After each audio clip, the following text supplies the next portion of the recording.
কেইবাদিনো নেৰানেপেৰাকৈ বৰষুণ দিয়াৰ ফলত এয়া দেখিছেনে, আমাৰ মাৰ ঘৰলৈ সোমাই যোৱাৰ ৰাস্তাটোৰ ওপৰেৰে পানীয়ে বাগৰিলে। আৰু এইকেইদিন যদি বৰষুণ দিবলৈ হয় পূৰা পানী হৈ যাব, এফালে বানপানী। ঘৰত নহয় বাৰু, চোতালতো নহয়, এই ৰাস্তাটোৰ ওপৰেহে বাগৰিছে। যোৱাবাৰো আমাৰ মেইন আলিটোৰ ওপৰেৰে পানী বাগৰিছিলে, কাহানিও দেখা নাই। সৰুৰ পৰা আজিলৈকে ইমান ডাঙৰ হ'লোঁ, এদিনো বানপানী নহয় আমাৰ এইফালে। কিন্তু যোৱা বছৰ হৈছিলে। আচলতে আমাৰ ওচৰৰ চাৰিওফালে পথাৰ, কিন্তু পথাৰ প্ৰতি এতিয়া কেইবাঘৰো মানুহ হ'ল আৰু ওচৰতে এটা ডাঙৰ চাহৰ ফেক্টৰীও হ'ল। সেইকাৰণে এইবিলাক পথাৰবিলাক পুতি দিয়াৰ ফলত মানে পানী যাবলৈ ঠাই নোহোৱা হোৱাত পানী হৈ গৈছে, বানপানী। ৰাস্তাৰ ওপৰেৰে যোৱাবাৰ পানী বাগৰিছিলে, কেইবাদিনলৈকে আছিলে। নোহোৱা নোপোজা ঘটনা আৰু। আগতে সৰুতে আমাৰ দেউতাহঁতে কোৱা শুনো, মাহঁতে কোৱা শুনো যে আমাৰ ইয়াত যদি বানপানী হয় গোটেই অসম ডুবিব লাগিব, তেতিয়াহে আমাৰ এইফালে বোলে বানপানী হ'ব।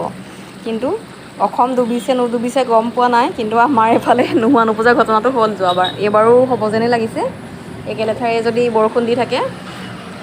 এই আলিৰ ওপৰত কিমান সোঁত আমাৰ চাওকচোন, ইপাৰৰ পৰা সিপাৰলৈ পানী বৈ গৈছে এয়া।